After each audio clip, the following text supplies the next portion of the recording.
Hello everyone, Caleb Simpson here, and you're watching my walkthrough for The Legend of Zelda Ocarina of Time 3D Master Quest for Nintendo 3DS. In this video we're going to be getting the light arrows and then going to the Gerudo Training Grounds. Both of those things are kind of short, so I figured I'd just throw them in the same video. So if you're planning to go to the Sacred Realm, just make sure you bring either sunblock or an umbrella. So apparently there's this legend that if you touch the Triforce and you have an evil heart, that it just scatters into a million pieces and goes all Sheikah no Tama on your butt. Or was that Dragon Balls? Never actually watched that show, so I wouldn't know. Way to go, Zelda franchise, like making geometry exciting again. You know, just making triangles sexy since 1995. And apparently like inspiring tattoos. So apparently the Triforce of Power decided to stay with Ganondorf because it resonated the most with him, which makes total sense to me. You can't deny the power of bacon. Ugh, the unnecessary hand gestures. I can't decide if Zelda's either a magical girl or the Pink Ranger, right? Ooh. But the unexpected happened. Oopsie! The age of darkness will end. I figure we spent all that time in the Sacred Realm getting sunburned, so we're pretty resistant at this point. Meanwhile, Ganondorf's all pasty, right? You got vitamin D! I actually thought this part was pretty cool because it reminded me of Link to the Past. Like, oh, that's what they look like in 3D. Sweet. I don't really quite understand why he wasn't able to find her before now. He just decided to be patient, I guess. Seems like a bad idea to let us do all the things, though. No, anything but the generic bad guy laughed. Alright, so head on up here and then just pay the 10 rupees. No, don't talk to me! Pay the 10 rupees, and then you can go ahead and enter. So in order to enter the Gerudo Training Grounds, you're going to need all of the earlier dungeons complete, except for Spirit. Spirit you don't need. The only reason you would need that is to get the Silver Gauntlets, and the only thing that accomplishes is getting 50 rupees. But other than that, you can go here before completing Spirit if you want. So the first thing you want to do as soon as you enter is light these two torches here. You can use this. You can do this with Din's Fire or the Fire Arrows, either way. This will open up the lion door on the right. There's all these messages that it says, but they're like relevant to regular Ocarina of Time, and Master Quest you do them out of order, so some of these messages are a little bit weird and they don't actually apply in our situation. This one is correct though. Killing enemies in time limit. Now, Iron Knuckles hurt really bad in Master Quest, in the 3DS version anyways, and so they can be really scary on this sand. My tip for this is to keep moving. Once you get on the second phase of the Iron Knuckle, by the way, you can just stab, stab, stab, and it can't do anything. There's a chest that appears that has 5 rupees. I think that it's a shield, but we don't have even lights in Master Quest version, I don't think, except for one room, I think. Okay, now in this room we need to collect all the silver rupees. I recommend you go over to the right and grab the one that is underneath the freeze art. Now this next area you can go up through on the right side to the middle. Yeah, right side, middle, horizontally, and then go over to the middle column or whatever. Now from here, I'm going to get the silver rupee down here by dropping down. I think that's the easiest way to do that. Otherwise, you can also long shot back up to the target, like so, and then you'll whip through it, and that works pretty good as well. Okay, next, head over to the left side, if you're facing towards the front, is what I mean by that, by calling it left side. This one down here, you want to fall off the ledge on purpose, just get real close, and then you move the analog stick to get back up top. From here, across this flame, you can long shot back up to this target up here. Oh, it didn't work. I am offended. Okay, can I... Nope. Ooh, that was ugly. I'm shocked.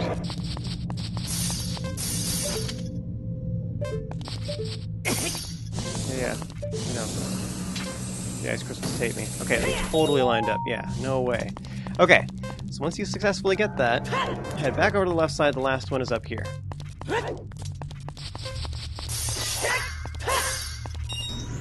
Ta-da! So that's all of them. Okay, now to get to the end. There is a fire here. Once you've collected all the silver rupees, then a target will appear here. However, you can also... Oops! Nope, you can't. Never mind. I was gonna say... I guess you can go around this way. You go around the long way.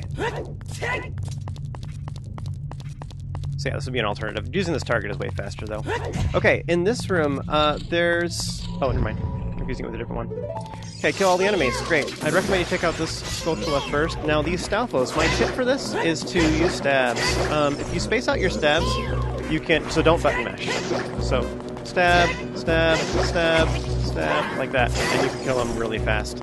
You might take a little bit of damage. They hurt a lot in Master Quest, but it's so worth it. Besides, we're going to get a fairy here in a second. Or we're going to use a fairy regardless anyway. Once you kill all the enemies, it makes a chest appear. I think this has arrows. Oh, never mind. Yeah, okay, right. I was right. Makes a chest appear containing arrows, and then it also opens the door. In order to access the door, though, we're going to need this blue fire. So, empty out a bottle. This healed me anyway. Now, by the way, there's this boulder here, or whatever, the silver block that requires the silver gauntlets, but it just leads to, I think, some likes, which is why we have the chests that have shields in them, but it's worthless. It only leads to 50 rupees, which we don't care about. Open this chest if you want to. You'll notice that Nami flies over here and turns green. If you remember in regular Ocarina of Time, this wall has like a hexagon-shaped hole in it that you can see through using the Lens of Truth. I'm not going to bother using the lens, but we're using the Song of Time just to give us a block so that we can reach this alcove. So hop inside, where there's the door that we now opened because we killed all the enemies, but we also have the red ice to deal with. So melt that with the blue fire, then continue on through the door. So again, you can go through that silver block door if you want to. It just leads to 50 rupees, not worth it. Okay, in this room, there is an upper door you can go to if you want to, but we can't do anything with it yet. But just so you know, in order to access it, you can shoot this crystal switch. It's in the fire. I know it's kind of hard to see. It might actually be easier to get to by hookshotting onto the target that is above the statue. But anyways, all we need to do in this room for now is just enter the lower door. By the way, I don't even remember what these guys lead to. Shooting the eyes of the statue, I think it leads to a chest with bombs or something. It's something dumb. It doesn't matter. Okay, so go through the lower door. We have more enemies to kill within the time limit. Easy, easy.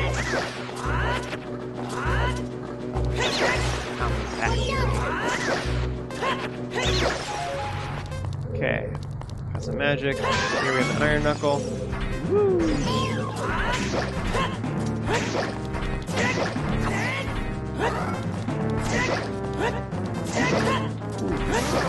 Lots of stabs, that's the way to do it.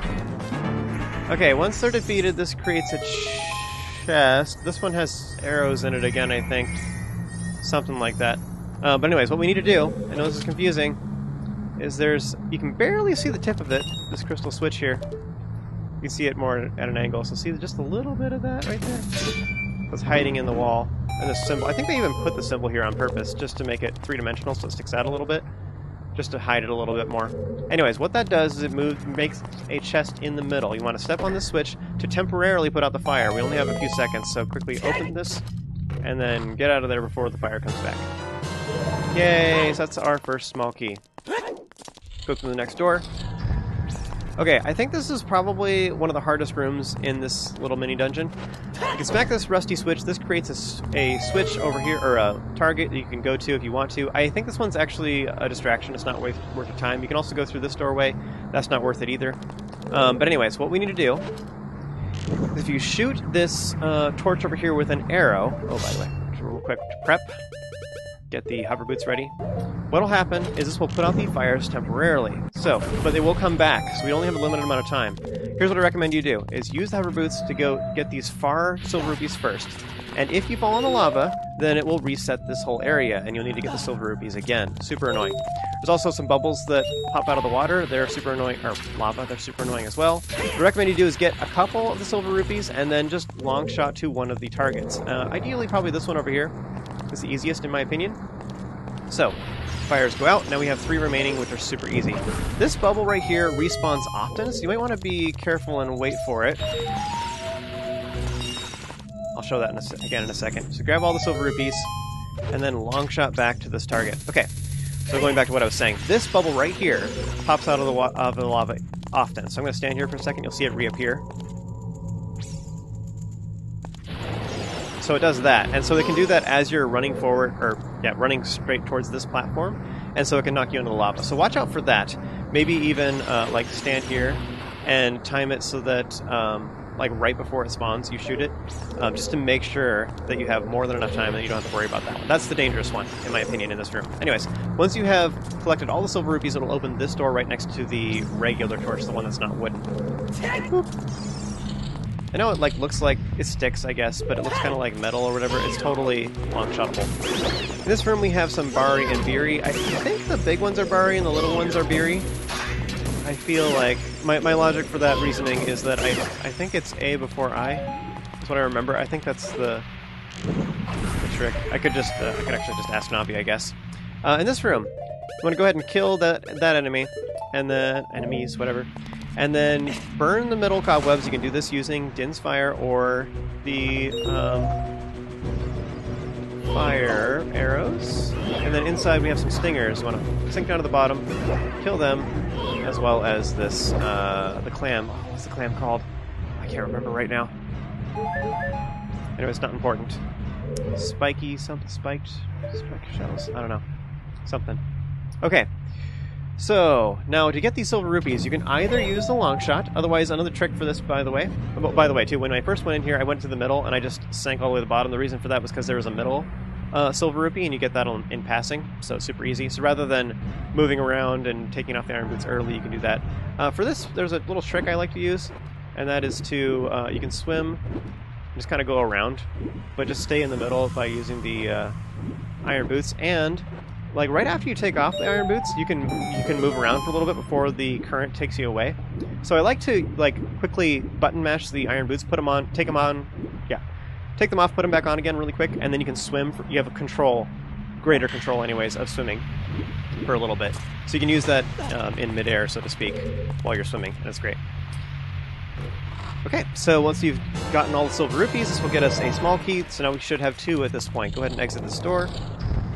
Back in this room, again, I think that forward is a mistake. Don't go that way. Instead, go to the wooden one. And this creates a message, not important. Yeah.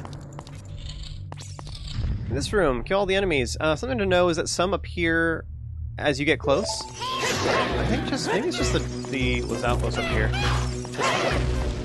We don't really care about that, though.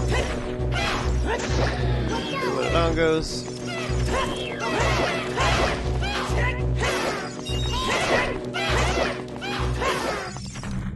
Oh, and then this guy. This guy, I think the easiest way to do this is to use a jump attack, and then just back up. You don't need to use bombs.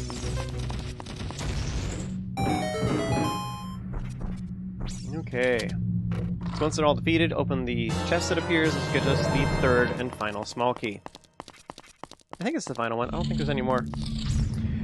Regardless, that's all we have to do. So once you've done all that, then go to the middle.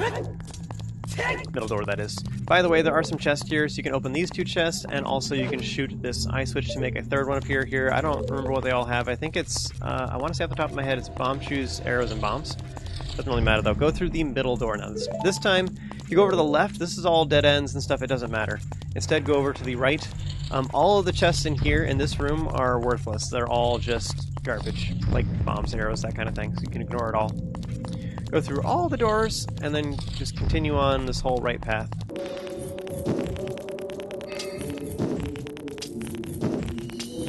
Okay, in this room you want to smash the crate, and then use the Megaton Hammer on the rusty switch. Now, annoyingly, this makes a chest appear in a different room that we can't access from here. So, this makes Master Quest a little bit funky because of that. So now we just need to go all the way back to the entrance.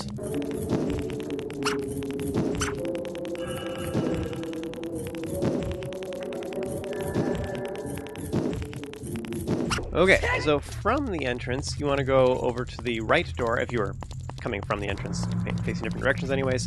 This is back through, I think this is the only other door that's open, really.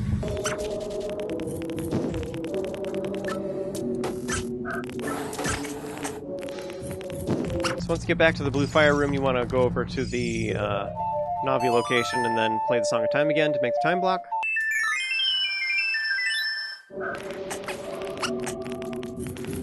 Okay, so we're back in this room at long last, and now we need to access the upper door over there, which is currently closed. In order to access it, what you do is you hit the crystal switch that is in the fire down here. Ta-da! So that opens the door. Now, by the way, I think this is probably the easiest to see if you go to the middle target. Just don't fall down. Okay, now, so from here you can just shoot the crystal switch that is right below. It's very easy to see from this location. You can also do it from the donut ring, but I think it's a lot harder to do that. Anyway, you just go to the target up here. They make it really easy in Master Quest, and then enter this door. So this leads to this dead end, but in regular Ocarina of Time, this is just to show you the middle, so you can see there's a chest down there, and instead they have it flipped the other way around where the chest is up here. but it's tricky to get to. So that gives us the ice arrows, which are honestly completely pointless. But it's so cool. Unfortunately, we can't actually play any warp songs here, but you can save and quit to get out at this point, which is probably the easiest thing to do. So that concludes this particular video. As always, huge thanks goes to all of my Patreon supporters for helping to make this possible. If you enjoyed this video and found it helpful, be sure to throw a like on it, subscribe, and stay tuned for more content just like this. Remember to stay awesome, you have an amazing day, and I'll see you next time.